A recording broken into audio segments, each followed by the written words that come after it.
आइए दोस्तों, आप सभी का मेरे YouTube channel maths by Jitendra Kumar में स्वागत है।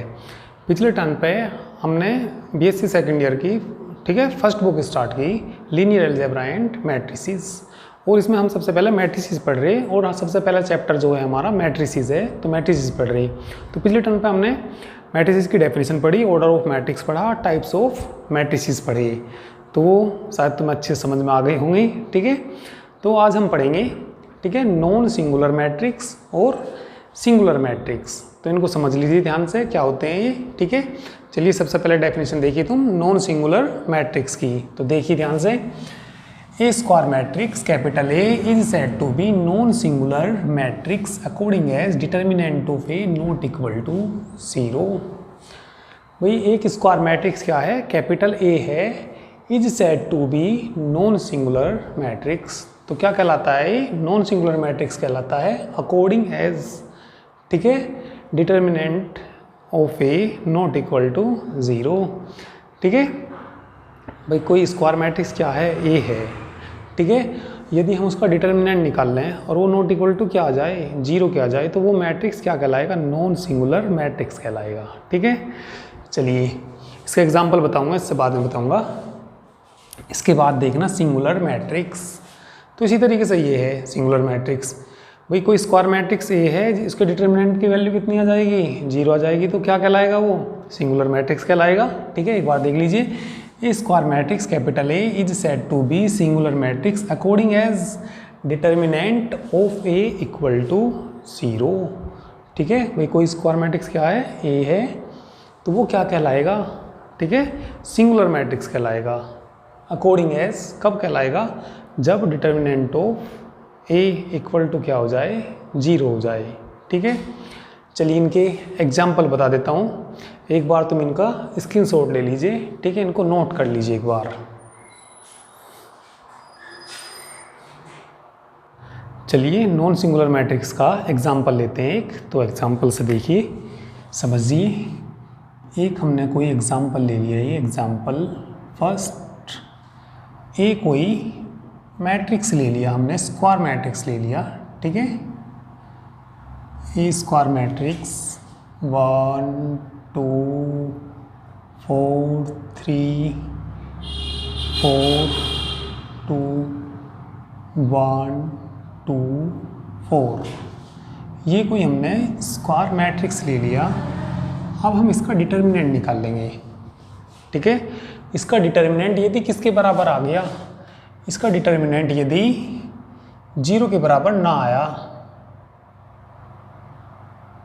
ठीक है, इसका डिटर्मिनेंट यदि किसके बराबर ना आया, 0 के बराबर ना आया, तो ये क्या कहलाएगा, नॉन सिंगुलर मैट्रिक्स। ठीक है, यहाँ पे कुछ और ले लीजिए, चलिए 5 ले लीजिए। तो डिटर्मिनेंट ऑफ ए निकालिए, कैसे निकालते हैं ज़रा ध्यान से देखना। ठीक है, पहले किसके लिए देखते हैं, 1 के लिए देखते हैं और यहाँ प्लस लेते हैं। ठीक है, और देखो इनको किस तरीके से ढक लेते हैं। वही इसके लिए देख रहे, 1 के लिए देख रहे, तो 1 के लिए इसको ढकेंगे और इसको ढकेंगे, इसकी इसमें मल्टीप्लाई, 16 माइनस का चिन्ह लगा के इसकी इसमें मल्टीप्लाई, तो कितना आएगा 1 के लिए।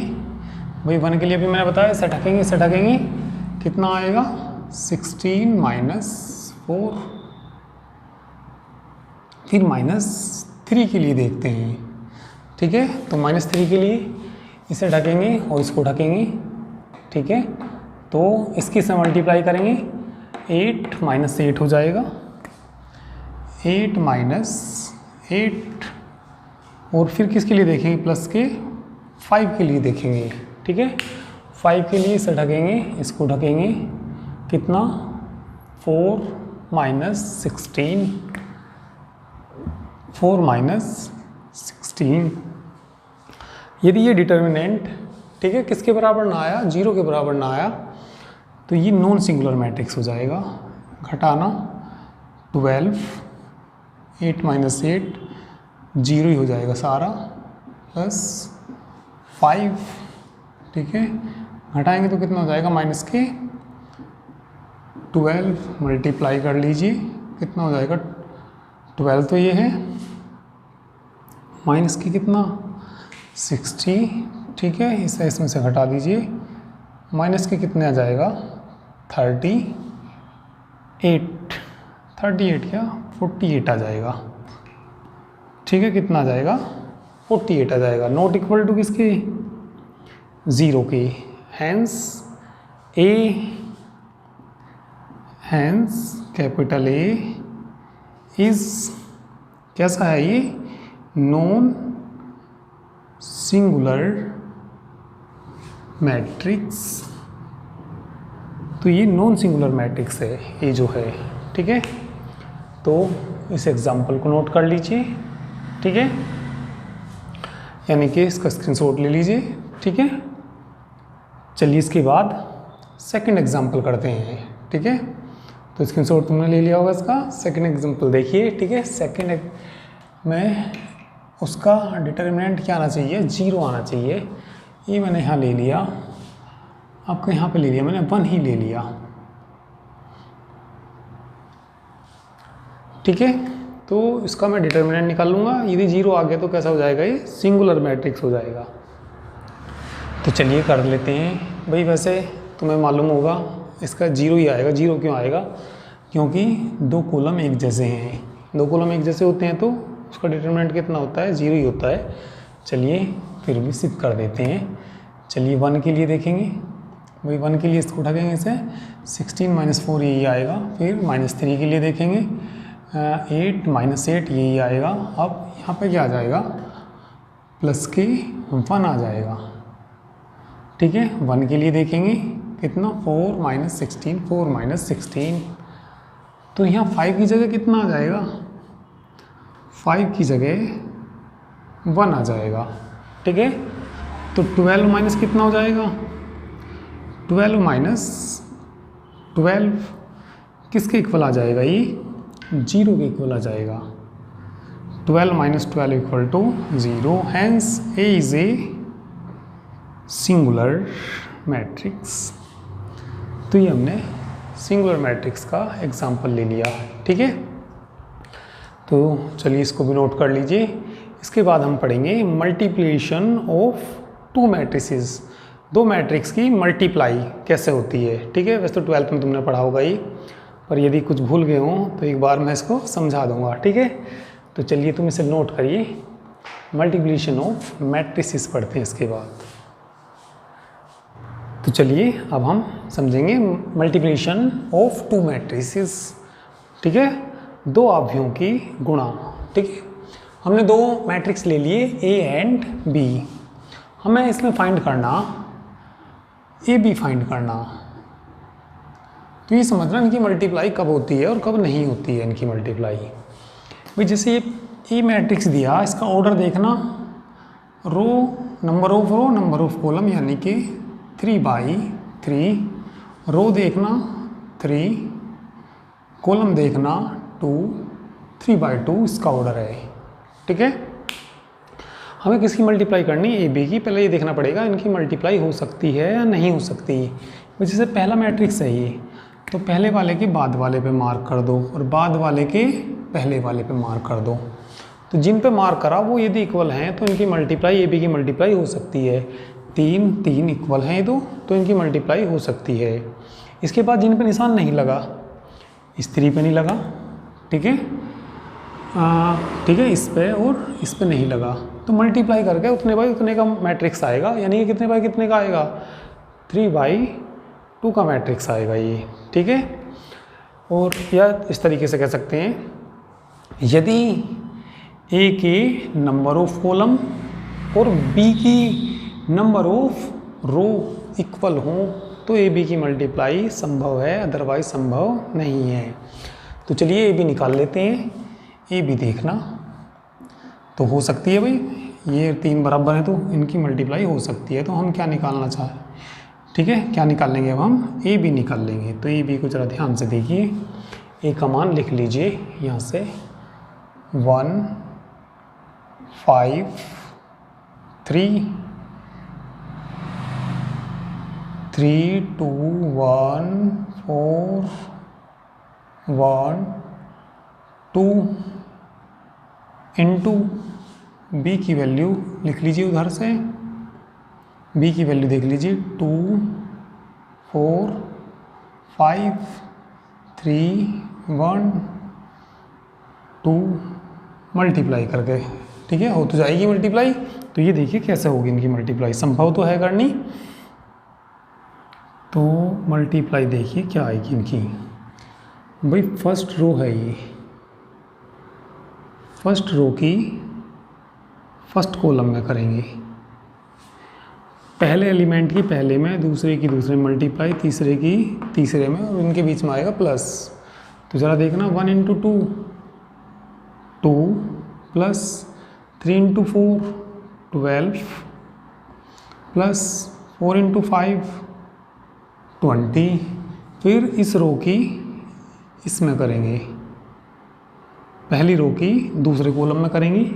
इसी तरीके से भाई ये वहाँ जाके एक मान लिया गिरा ये, तो ये किसके ऊपर गिरेगा, 3 के। ये जब ऐसे जाएगा ये 3 किस पे, 1 पे, और 4 किस पे, 2 पे, तो उनकी इसी में मल्टीप्लाई होगी। जैसे भाई पहला इसके ऊपर गिरा तो पहले की पहले में मल्टीप्लाई, दूसरा की दूसरे में मल्टीप्लाई, तीसरे की तीसरे में मल्टीप्लाई। ज़रा देखिए 1 इंटू 3 3 3 इंटू 1 3 4 इंटू 2 8। अब सेकंड की इसमें करेंगे, ठीक है, सेकंड रो की करना, इसमें 10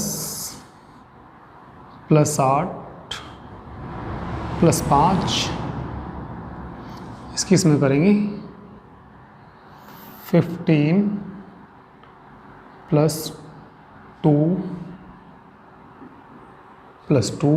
अब थर्ड रो की फर्स्ट कॉलम में फिर सेकंड में कितना आएगा, 6 प्लस 4 प्लस 10, इसकी करिए 9 प्लस 1 प्लस 4। तो इनको सबको जोड़ देना, ठीक है, जोड़ के इसका आंसर आ जाएगा।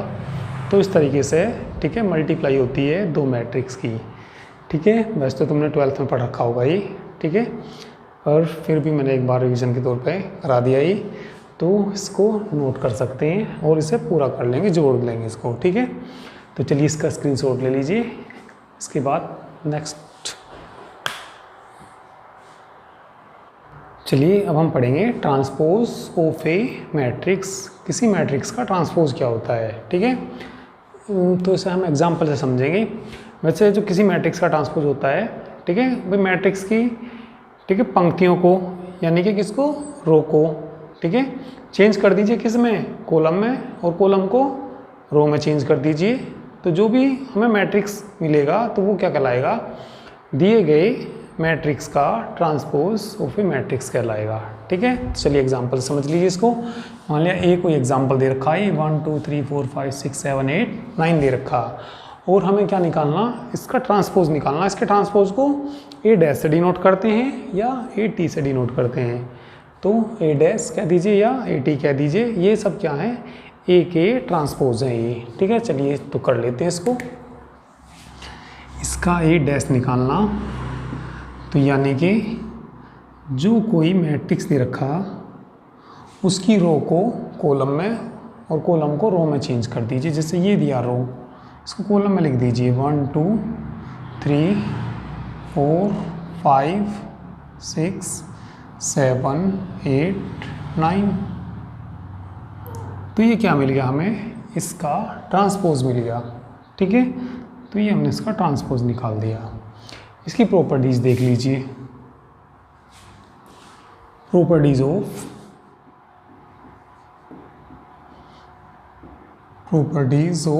Transpose matrix.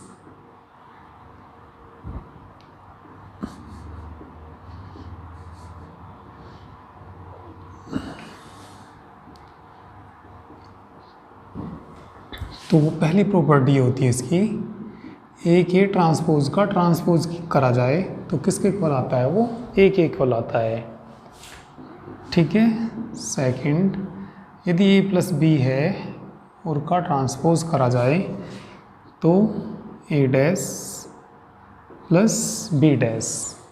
ए और बी जो मैट्रिक्स होंगे दोनों का ऑर्डर सेम होगा। भाई जब ऑर्डर उनका सेम होता है तभी उनको जोड़ सकते हैं। ठीक है, थर्ड के ए का डैश, के मान लिया कोई भी रियल कांस्टेंट है। ठीक है, तो ये बराबर आता है किसके, के ए डैश के बराबर आता है। फोर्थ प्रॉपर्टी, ए बी का यदि हम डैश करें तो किसके बराबर होता है, बी डैश इंटू ए डैश। ठीक है, ए बी की मल्टीप्लाई, ठीक है, संभव होनी चाहिए तभी ये इसके बराबर आ सकता है। वही हो सकेगा कि ए बी की मल्टीप्लाई संभव नहीं है तो फिर कैसा आ जाएगा ये तभी आएगा जब ए बी की मल्टीप्लाई, ठीक है, संभव होगी। तो ए बी का डैश बराबर किसके आता है, बी डैश इंटू ए डैश। ऑर्डर रिवर्स हो जाता है इनका। ठीक है, तो इन सबको नोट कर लीजिए।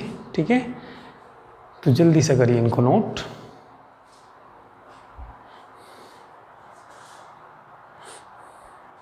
चलिए कुछ डेफिनेशंस हो रहे हैं, इनको देखिए। ठीक है, तो ऑर्थोगोनल मैट्रिक्स, ठीक है, ऑर्थोगोनल मैट्रिक्स की डेफिनेशन क्या होती है ये पढ़िए। ठीक है, a square matrix capital A is said to be orthogonal if A dash into A equal to I. कोई मैट्रिक्स ए, ठीक है, क्या कहलाता है, ऑर्थोगोनल मैट्रिक्स कहलाता है। कब कहलाता है, यदि ए डैश इंटू ए बराबर किसके आ जाए, आई के आ जाए। ए डैश तुम्हें पता ही है, ट्रांसपोज ऑफ किसका, ए का। ठीक है, आई क्या होता है, आइडेंटिटी मैट्रिक्स कह दीजिए या यूनिट मैट्रिक्स कह दीजिए। चलिए इसके बाद देखिए, transposed conjugate of a matrix.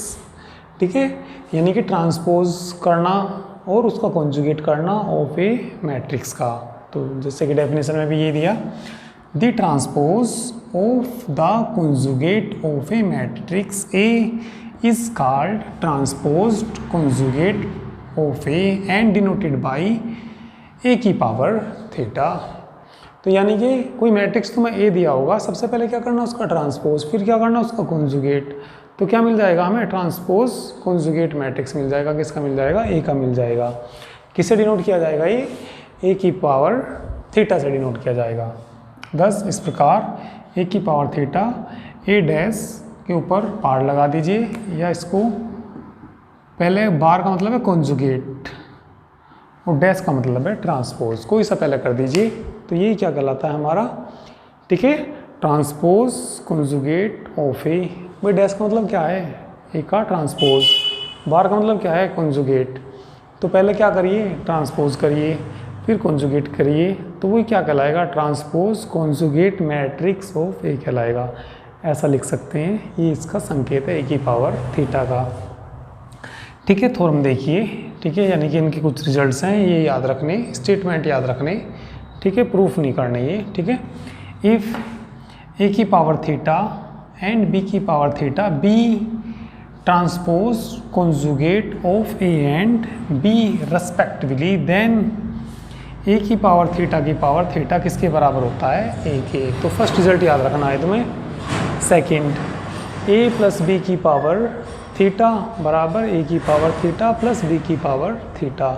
A B कैसे होने चाहिए, सेम साइज़ के होने चाहिए, सेम ऑर्डर के होने चाहिए।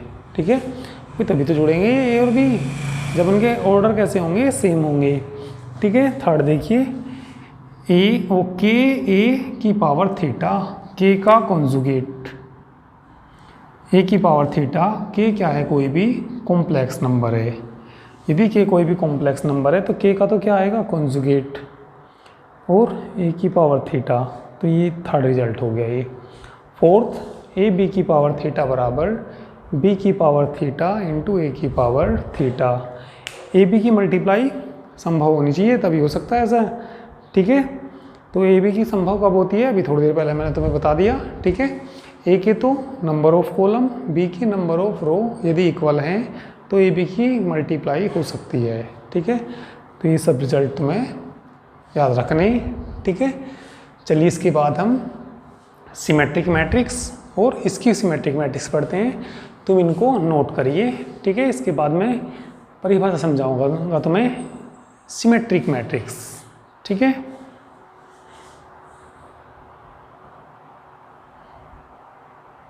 चलिए सिमेट्रिक मैट्रिक्स देखिए अब। ठीक है, सिमेट्रिक मैट्रिक्स क्या होता है, symmetric matrix a square matrix A equal to a i j is said to be symmetric if a i j equal to a j i for all. ये चिन्ह जो होता है फॉर ऑल का होता है प्रत्येक के लिए, प्रत्येक यानी आई जे के लिए। भाई कोई स्क्वायर मैट्रिक्स है ए, तो वो क्या कहलाएगा? सिमेट्रिक मैट्रिक्स कहलाएगा। कब कहलाएगा? यदि ए आई जे बराबर किसके आ जाए? ए जे आई ए।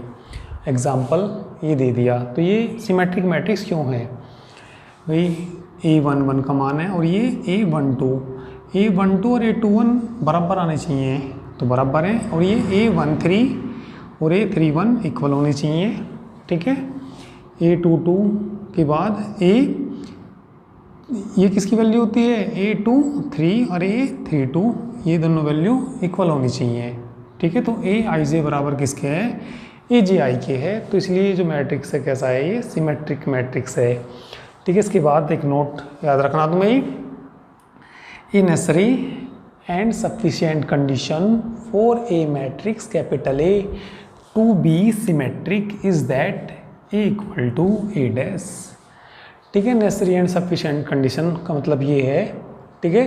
भाई कोई मैट्रिक्स हमारे पास ए है तो वो क्या कहलाएगा? सिमेट्रिक कहलाएगा। कब कहलाएगा? यदि A equal to A dash, ठीक है। सफिशिएंट का मतलब यदि कोई matrix A equal to A dash है तो उल्टा भी हो जाएगा। उल्टा मतलब क्या? वो क्या भी कहलाएगा, ठीक है, सिमेट्रिक मैट्रिक्स कहलाएगा। यानी कि दोनों तरीके से कैसे? ए यदि सिमेट्रिक मैट्रिक्स है तो ए बराबर किसके होगा? ए डैश के होगा। और यदि ए बराबर ए डैश है तो ए कैसा होगा? सिमेट्रिक मैट्रिक्स होगा, ठीक है। तो इसको याद रखिए, ठीक है। अब हम पढ़ेंगे स्क्यू सिमेट्रिक मैट्रिक्स, ठीक है। तो चलो इसमें ही बता देता हूँ मैं, तुम इसको नोट कर लीजिए, यानी कि इसका स्क्रीनशॉट ले लीजिए, ठीक है। और मैं स्क्यू सिमेट्रिक मैट्रिक्स इसी में ही बता दूंगा, ठीक है। तो चलिए देख लीजिए, स्क्यू सिमेट्रिक मैट्रिक्स, ठीक है। कोई स्क्वायर मैट्रिक्स है is said to be skew, यहाँ पे क्या आ जाएगा? स्क्यू सिमेट्रिक मैट्रिक्स आ जाएगा इफ ए आई जे बराबर माइनस के आ जाएगा, यहाँ माइनस के ए जे आई फॉर ऑल। इसका एग्जाम्पल में जो डायगोनल होता है, इसका प्रिंसिपल डायगोनल, वो एलिमेंट सब क्या होते हैं? ज़ीरो होते हैं, ठीक है। और डायगोनल से ऊपर के माइनस कर दो या नीचे के माइनस कर दो, और इक्वल होने चाहिए वो, जैसे इधर है ऐसे इधर आने चाहिए। चलो मैंने यहाँ माइनस कर दिया। तो ये मैट्रिक्स कैसा है? ये स्क्यू सिमेट्रिक मैट्रिक्स का एग्जांपल हो जाएगा। इसके लिए नोट में क्या आ जाएगा? A equal to minus A dash, या ऐसे भी कह सकते हैं A dash equal to minus B. जैसे ये है, अभी तुम्हें देखना ये स्क्यू सिमेट्रिक मैट्रिक्स है या नहीं है, ठीक है। और या तुम्हें सिमेट्रिक मैट्रिक्स देखना था तो उसका डैश कर दीजिए, यदि उसी के बराबर आ जाएगा तो वो सिमेट्रिक हो जाएगा, और उसी के माइनस के बराबर आ जाएगा तो स्क्यू सिमेट्रिक मैट्रिक्स हो जाएगा। जैसे तो ये एग्जाम्पल है, मैंने इसका डैश कर दिया, ठीक है। तो डैश में चेंज रो इनटू कॉलम, इसको इसमें बदल दीजिए 0 माइनस बी माइनस सी, ठीक है। इसको कॉलम में लिख दिया, इसको बोलिए बी 0 माइनस ई और सी ई 0, सारे में माइनस कॉमन ले लीजिए, तो जो माइनस के वो प्लस के हो जाएंगे, ठीक है। और जो प्लस के वो माइनस के हो जाएंगे, तो माइनस कॉमन ले लेते, ये माइनस हो जाएंगे। 0 माइनस बी माइनस सी, ये बी बचेगा 0 माइनस ई, ये प्लस का सी ई 0, ठीक है। ज़रा देखना ए के बराबर नहीं आ गई, तो बराबर माइनस के ए डैश किसके बराबर आ गया? माइनस ए के बराबर। तो वो कैसा मैट्रिक्स होगा? स्क्यू सिमेट्रिक मैट्रिक्स होगा। यदि ए डैश किसके बराबर आ जाएगा? प्लस के ए के बराबर हो जाएगा, तो वो कैसा हो जाएगा? सिमेट्रिक मैट्रिक्स हो जाएगा, ठीक है। तो ये डेफिनेशन तुम्हें याद हो गई होंगी, ठीक है। तो चलिए आज के लिए इतना काफ़ी है, बाकी नेक्स्ट टर्न पर करते हैं। तो तुम लोग इनको नोट कर लीजिए और इनके नोट्स अच्छे से बनाते रहिए। और यदि तुम्हें कोई भी प्रॉब्लम हो, ठीक है, तो मेरे इस नंबर पे तुम व्हाट्सअप मैसेज कर सकते हो 9690224488। ठीक है, इस पे व्हाट्सअप कर सकते हो।